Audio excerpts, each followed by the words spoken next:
अस्सलाम वालेकुम friends, welcome to classic entertainment channel. कैसे हैं आप सब? हम उम्मीद करते हैं कि आप सब खैरियत से होंगे और एंजॉय करे होंगे अपने दिन को भरपूर तरीके से। और हम आपके लिए लेकर आ गए हैं सिलसिला novel O girl you are mine episode 24, जिसको आपके लिए तहरीर कर रही हैं सैयदा रुबाब। तो फिर देर नहीं करते, जल्दी से चलते हैं नॉवल की तरफ। मगर उससे पहले अगर आपने अभी तक हमारे चैनल को लाइक और सब्सक्राइब नहीं किया तो इसको सब्सक्राइब करें, आइकॉन बटन दबाएं ताकि हमारी नई और नई वीडियोस आपको सबसे पहले देखने को मिले। तो चलते हैं नॉवल की तरफ। असफी इंटरव्यू के लिए निकला तो उसे एक गाड़ी मुसलसल फॉलो कर रही थी, लेकिन असफी ने इस बात पर गौर नहीं किया था। लेकिन जैसे ही वो ऑफिस की बड़ी सी इमारत के सामने वसी और इस पार्किंग एरिया में दाखिल हुआ तो पीछे से एक गाड़ी उसकी बाइक से टकराई थी। बाइक की स्पीड स्लो थी, लेकिन असफी इस गैर मुतवक्का हरकत पर संभल नहीं सका था और अगले ही लम्हे वो नीचे गिर चुका था। गिरते ही पीछे से किसी ने उसके सर पर कोई चीज मारी थी और वो वहीं बेहोश हो चुका था। दो तीन सूट बूट में मलबूस शख्स जिन्होंने ग्लासेस लगा रखे थे और कानों में ब्लू डिवाइस भी था, वो इर्द गिर्द देखकर सिरत से आगे बढ़े और एक सियाह रंग की गाड़ी उस जगह आकर रुकी जहां साइड पर असफी बेहोश पड़ा था। उन लोगों ने तेजी से उसे गाड़ी में डाला और वहां से गायब हो गए।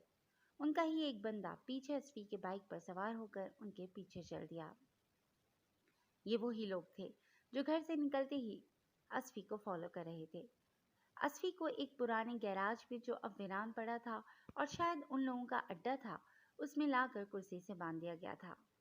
बॉस, काम हो गया है। जो शख्स उसे यहाँ लाए थे उनमें से ही एक ने कॉल करके अपने बॉस को इतला कर दी थी। गुड, उस पर नजर रखो, मैं शाम में चक्कर लगाता हूँ। दूसरी तरफ बात करने वाले ने मुख्तसर सी बात करते ही कॉल डिस्कनेक्ट कर दी थी, जबकि वो लोग अब उस पर निगाह रखे हुए थे। मीनू आज बहुत खुश थी। उसने नाश्ते के बाद अपना कमरा सेट किया और आज उसका इरादा था कि वो नैना के साथ मिलकर खाना बनाएगी और असफी की पसंदीदा डिश भी उससे बनानी सीखेगी। यही सोचकर वो कमरे से बाहर निकल रही थी कि अचानक साइड टेबल पर पड़ा उसका फोन बज उठा। वो मुस्कुराते हुए वापस पलटी और जैसे ही मोबाइल उठाकर देखा तो कोई अननोन नंबर था। उसने जैसे ही कॉल रिसीव की तो दूसरी जानिब से आती हुई आवाज़ को वो लम्हों में पहचान गई थी। वो साइम था, जिसका नंबर वो उस हादसे के बाद ब्लॉक कर चुकी थी, लेकिन वो अब किसी और नंबर से उसे कॉल कर रहा था। कैसी हो जाने मन? साइम की आवाज़ पर उसे वो सब याद आ गया था। मीनू के लबों पर से मुस्कुराहट गायब हो चुकी थी, बल्कि उसकी आंखें आंसुओं से भर चुकी थीं। क्यों की है मुझे कॉल? दोबारा मुझे कॉल की तो अच्छा नहीं होगा। वो अपने सवाल का जवाब सुने बिना कॉल डिस्कनेक्ट करने को थी कि दूसरी जानिब साइम भी फौरन से बोला, और अगर तुमने कॉल डिस्कनेक्ट की तो भी अच्छा नहीं होगा। तुम्हारी वीडियो है मेरे पास, देखना चाहोगी? साइम की बात पर वो तो जैसे साकत रह गई। वैसी ही एक मुलाकात का दिल फिर से तलबगार है। जल्दी से आ जाओ, उसी फार्म हाउस पर तुम्हारा वेट कर रहा हूँ। साइम की बात पर मीनू पे तो गोया बिजलियाँ गिरी थी। मैं नहीं आऊँगी, घटिया कमीने इंसान। क्या समझ लिया तुमने मुझे? जहन्नुम में जाओ और मुझे दोबारा फ़ोन मत करना। मीनू ने अपनी बात कहते ही कॉल डिस्कनेक्ट कर दी थी और मोबाइल बेड पर उछालती वो खुद वहीं फर्श पर बैठती चली गई और हाथों में मुंह छुपाए रोती जा रही थी। उसका फ़ोन मुसलसल बज रहा था, लेकिन वो अब कानों पर हाथ रखे साइड टेबल से टेक लगाए बैठी बिलक रही थी कि वो सब कुछ जो असफी से छुपाकर वो रोज़ अंदर ही अंदर याद करके घुलती रहती थी, तड़पती थी और खुद को कोसती थी। अभी वो पहली अजियत को ही फरामोश नहीं कर पाई थी कि वो फिर से उसे बुला रहा था। वो यही सब सोचते हुए रोती जा रही थी जब कमरे के दरवाजे पर दस्तक हुई। उसने जल्दी से आंसू साफ किए और वहां से उठ खड़ी हुई। आ जाइए, उसे वार्डरोब में मुंह दिए हुए इजाज़त दी थी कि आने वाला उसकी आंखों में ना झांके। दरवाजे के बाहर नैना थी, जो अब दरवाज़ा खोलकर अंदर दाखिल हो चुकी थी। मीनू, तुम्हारी किसी दोस्त का फ़ोन आया है लैंडलाइन पर, कॉल होल्ड पे है, बात कर लो। नैना की इस बात पर वो बेसाख्ता ही बड़बड़ाई थी। मेरी दोस्त की कॉल? लेकिन दूसरे ही लम्हे सर झटकती बाहर लाउंज में आ गई, जहां दीवार पर लगी एलसीडी के साथ लकड़ी की छोटी सी शेल्फ भी बनी थी और वहीं फ़ोन रखा हुआ था। हेलो जी, मीनू बात कर रही हूँ। कौन? रिसीवर कान से लगाते ही वो बोली थी, सर ये मैडम से बात कर लें। दूसरी तरफ किसी लड़की की आवाज़ सुनाई दी थी, साइम दुर्रानी। ساتھ ہی ابھرنے والی آواز اور تعارف پر اس کے ہاتھ سے ریسیور چھوٹتے چھوٹتے بچا۔ اس نے اڑتی رنگت کے ساتھ فوراً ہی ارد گرد نگاہ دوڑائی۔ کیا تکلیف ہے تمہیں؟ خدا کے لیے مجھے پریشان مت کرو۔ مینو نے پہلے تو غصے سے گھرکا، پھر بے بسی کے عالم میں بولی کہ شاید وہ اس کا پیچھا چھوڑ دے۔ جس دن تم آئی تھی، نیکسٹ ڈے میں اپنے کام کے سلسلے میں آؤٹ آف سٹی چلا گیا تھا۔ تمہارا ایکسیڈنٹ کا پتہ چلا تھا مجھے، پھر کل ہی واپس لوٹا ہوں، تو تب سے دل مچل رہا تھا تم سے ملنے کو۔ اب خود ڈیسائیڈ کر لو کہ تم ملنے آ رہی ہو یا میں آ جاؤں، پھر تمہاری ساس کو وہ ویڈیو بھی دکھاؤں گا اور لگے ہاتھوں اسفی کو بھی بھیج دوں گا۔ سائم نے پھر سے اسے بلیک میل کرنا شروع کر دیا اور اس کا جی چاہا کہ پھوٹ پھوٹ کر روئے، یا اپنی جان ہی لے لے، یا دوسری طرف موجود شخص کا قتل کر ڈالے۔ 1 گھنٹہ ہے تمہارے پاس، اچھی طرح سوچ لو۔ یہاں ہوگی تو وہ ویڈیو بھی ڈیلیٹ کر دوں گا اور کسی کو پتہ بھی نہیں چلے گا، نہیں تو پھر اگلے گھنٹے میں تمہارے گھر پہ ہوں گا۔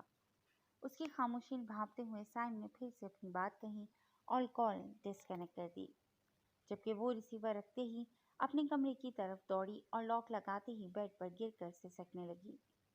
میں نے اسوی سے کہا تھا کہ میں اب سائم سے نہیں ملوں گی، تو میں نہیں جا سکتی، میں اب اسے دھوکہ نہیں دے سکتی۔ بہتر یہی ہے کہ میں اپنی جان ہی لے لوں، قصہ ہی ختم ہو جائے گا۔ پھر اسے اسفی کا وہ وعدہ یاد آیا جو اس نے مینو سے ہاسپٹل میں لیا تھا کہ وہ آئندہ ایسی کوئی حرکت نہیں کرے گی۔ کچھ دیر غبار نکالنے کے بعد وہ اٹھ کر بیٹھی اور یہی ساری باتیں سوچتی رہی۔ اسفی کو فون کر کے آج وہ سب کچھ بتا دیتی ہوں، پھر وہ جو چاہے ویسا کرے۔ مینو نے یہی سوچ کر اسفی کا نمبر ڈائل کیا، لیکن نمبر تو مسلسل بند مل رہا تھا۔ اسفی خدا کے لیے فون آن کر لیں، اب آپ ہی ہیں جو اس شخص کو یہاں آنے سے روک سکتے ہیں۔ Please Asfi help me, I really need you right now. مینو روتے ہوئے بار بار اس کا نمبر ملاتی جا رہی تھی، لیکن سب لا حاصل تھا۔ آدھا گھنٹہ یوں ہی گزر گیا تھا جب اس کے موبائل پر میسج بیپ بچی۔ آدھا گھنٹہ گزر چکا ہے، تمہارے پاس اب آدھا گھنٹہ ہی بچا ہے، اس کے بعد میں یہاں سے نکل رہا ہوں۔ یہ میسج پڑھ کر مینو کے ہاتھ پیر پھولنے لگے تھے، لیکن وہ بار بار اسفی کا نمبر ٹرائی کرتی رہی اور ساتھ میں رونا بھی جاری رہا۔ اگلا آدھا گھنٹہ بھی یوں ہی گزر گیا مگر اسفی کا نمبر نہیں ملا۔ مطلب تم چاہتی ہو کہ میں آؤں تو ٹھیک ہے، ٹھیک آدھے گھنٹے میں تمہارے گھر پہ ہوں گا۔ سائم نے گھنٹہ پورا ہونے پر ایک اور میسج بھیجا تھا۔ خدا کے لیے سائم ایسا مت کرو میرے ساتھ، اور اسفی بھی تمہارا دوست تھا، کچھ اس دوستی کا ہی برہم رکھ لو۔ پلیز وہ ویڈیو ڈیلیٹ کر دو اور گزشتہ سب کچھ بھول جاؤ۔ میں نے بہت مشکل سے اس فیس سے خود کو نکالا ہے، ایسا مت کرو۔ مینو نے روتے ہوئے اسے ایک التجائیہ میسج کر ڈالا تھا کہ شاید اسے کچھ شرم آ جائے، لیکن نہیں۔ آدھے گھنٹے بعد ڈور بیل ہوئی تو خوف سے اس کی آنکھیں پھیل گئیں۔ اس نے جلدی سے منہ دھویا کہ باہر کوئی اس کی یہ رونی صورت نہ دیکھے، اور باہر کی جانب دوڑی۔ میں دیکھتی ہوں، اس نے کچن سے نکلتی نینا سے کہا۔ گیٹ کھولا تو سامنے بائک سے ٹیک لگائے ایک شخص کھڑا تھا جو سفیر صاحب کا پوچھ کر تصدیق کے ساتھ ہی اسے ایک پیکٹ تھما گیا، اور اسے پارسل دینے کے بعد سگنیچر لیتے ہی وہ تو جا چکا تھا، جبکہ مینو بھی شکر کا کلمہ پڑھتی ہوئی کہ سائم نہیں ہے اندر پر لٹائی تھی۔ سفیر صاحب کے نام شادی کے کارڈ آئے تھے جو ناہید بیگم کے بھائی کی بیٹی اور بیٹے کی شادی کے تھے۔ اس پیکٹ میں 2 کارڈ تھے، ایک آبدہ کے لیے بھی تھا۔ وہ کارڈ لے کر اندر داخل ہوئی اور وہ کارڈ کے بارے میں نینا سے بات کر ہی رہی تھی کہ پھر سے ڈور بیل بجی، اور وہ کارڈ نینا کو تھما کر پھر سے گیٹ پر آئی تو دوسری طرف سائم کھڑا تھا۔ اوہ مائی گاڈ، تم تو شدت سے میری منتظر تھی۔ ابھی بھی وقت ہے، آخری موقع دے رہا ہوں، میرے ساتھ چلو گی یا پھر مجھے آنے کے لیے راستہ دو گی؟ سائم تو واقعی پہنچ چکا تھا، جبکہ وہ اسے سامنے دیکھ کر اس قدر حیران تھی کہ وہ سچ میں آندھم کا تھا۔ وہ اتنی بڑی جرأت کیسے کر سکتا ہے؟ مینو اسے دیکھ کر رہ گئی، کیونکہ اسے ڈر اور شک تو تھا کہ شاید وہ آ جائے، لیکن یقین نہیں تھا کہ وہ واقعی ایسی حرکت کر گزرے گا۔ سائم خدا کے لیے یہاں سے چلے جاؤ، دیکھو میں اب شادی شدہ ہوں، اسفی کو بھی پسند کرنے لگی ہوں، میں انہیں دھوکہ نہیں دینا چاہتی۔ پلیز تم وہ سب کچھ بھول جاؤ اور وہ ویڈیو بھی ڈیلیٹ کر دو، پلیز۔ دیکھو میں تمہارے سامنے ہاتھ جوڑتی ہوں۔ مینو التجائی انداز میں کہتے ہوئے اس کے سامنے ہاتھ جوڑے کھڑی تھی۔ تم چل رہی ہو یا نہیں؟ بس یہ بتاؤ مجھے۔ سائم نے اس کی التجاؤں کو رد کرتے ہوئے پھر سے وہی سوال داغا تھا۔ بالکل نہیں، اور اب دفع ہو جاؤ یہاں سے۔ मीनू ने भी बेबसी के आलम में भड़कते हुए कहा और डोर बंद कर दिया कि साइम ने फिर से डोर बेल बजाई। पीछे हटो, मुझे अंदर आने दो। साइम ने अब अपना आखिरी हरबा इस्तेमाल किया था। तुम अंदर नहीं आ सकते। मीनू ने उसे रोकने की कोशिश की थी, लेकिन वो तो उसे बाजों से थामे साइड पर करके अंदर दाखिल हो चुका था और मीनू को लगा अब उसके पास और कोई रास्ता नहीं। रुको, मैं चलती हूँ तुम्हारे साथ। साइम ने उसे साइड पर धकेलते हुए अंदर कदम रखे ही थे कि मीनू ने कर्ब से आंखें मूंदे मरे मरे से अंदाज में कहा, गोया उसकी बात को मान लिया था। गुड गर्ल, जल्दी से आ जाओ, तुम्हारा वेट कर रहा हूँ गाड़ी में। साइम खुशी से चहकता हुआ वापस पलट गया था, जबकि मीनू गेट बंद किए अपनी बेबसी पर से जक उठी थी। कौन था? उसे अपने खुद से आवाज़ सुनाई दी। नैना थी, जो फिर से डोर बेल बजने पर मुतवज्जा होकर बाहर की तरफ आ गई थी। कोई नहीं, वो बस वो मांगने वाला था। वही जान नहीं छोड़ रहा था। मीनू जो रुख मोड़े खड़ी थी, जल्दी से अपनी आंखें साफ करके मुड़ी और मुस्कुराते हुए उसके पहलू से निकलती हुई अंदर की जानिब बढ़ गई। वो अंदर आते ही एक बार फिर अस्फी के नंबर पर कॉल कर रही थी, बेसूद, क्योंकि नंबर अभी भी बंद था। 15 मिनट गुजर चुके हैं मुझे गाड़ी में तुम्हारा इंतजार करते हुए, और अब अगर अगले 5 मिनट में तुम ना आई तो मैं अब तुम्हारी कोई बात नहीं सुनूंगा, बल्कि अंदर आकर ही रहूंगा। साइम का धमकी आमेज मैसेज पढ़ते ही वो आंखें साफ करते हुए उठी और आप तक के कमरे में चली आई। आंटी, मुझे अपनी एक दोस्त से मिलने जाना था, क्या मैं चली जाऊं? थोड़ी देर तक आ जाऊंगी। मीनू ने निगाहें झुकाए हुए आपदा से पूछा था कि कहीं वो उसकी मतोरम आंखें ना देख लें। हाँ हाँ बेटी, चली जाओ। लेकिन अब कैसे जाओगी? असफी आ जाता है तो फिर उसके साथ चली जाना ना। आपदा ने इजाज़त देते हुए रसान से कहा। नहीं आंटी, देर हो जाएगी। एक्चुअली मुझे उससे कुछ काम है। मैं टैक्सी या ऑटो ले लूँगी ना। मीनू ने बेचैनी में कहा कि कहीं वो उसे इजाज़त ना दे तो फिर क्या होगा। ठीक है बेटा, जाओ, अपना ख्याल रखना। असफी को भी मैसेज करके बता देना। आपदा ने इजाज़त दी तो वो सर को इस बात में हिलाते हुए उसी हुलिये में बाहर आ गई, जबकि गाड़ी में बैठे साइम की आंखों की चमक उसे देखते ही बढ़ गई थी।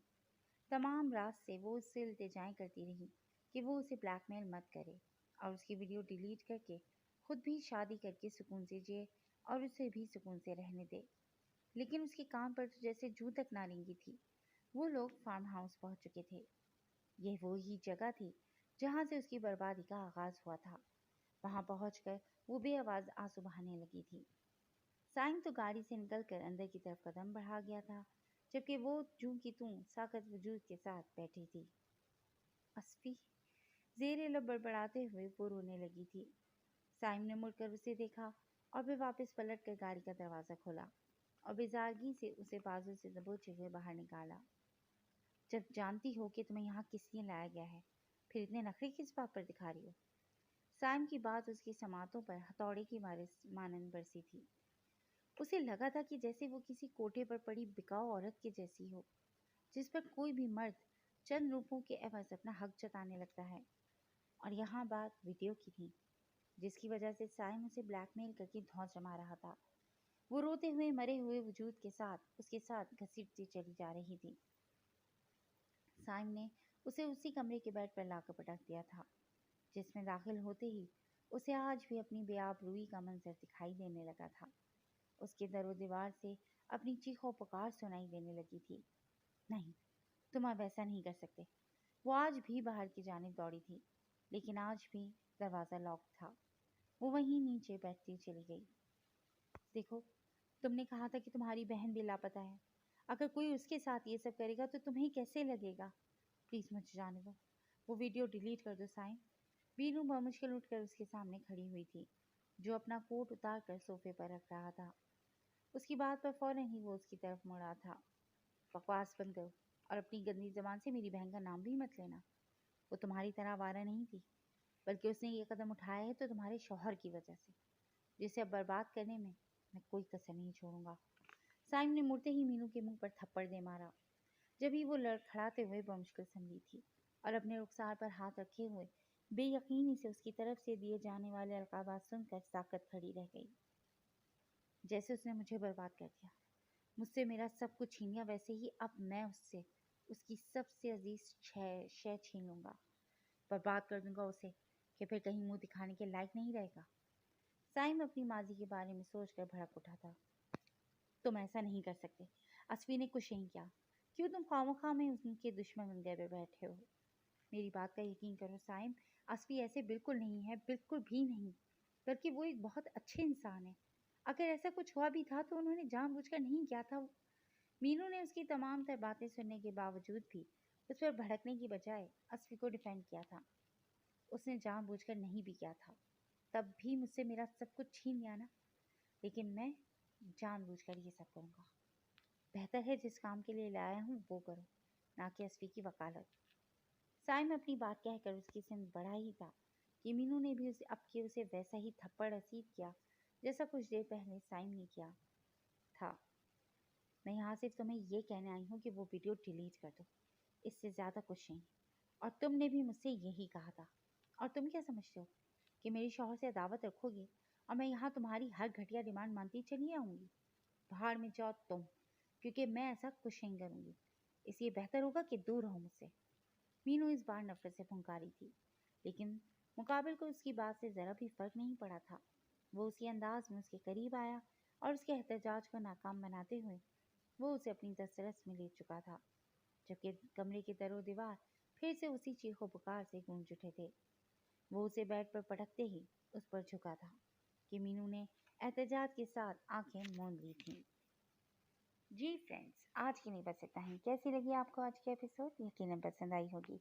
जुड़े रहेगा क्लासिक एंटरटेनमेंट चैनल के साथ, जहां बहुत जल्द हम एक नई एपिसोड लेकर हाजिर होंगे। Till then take care and Allah Hafiz.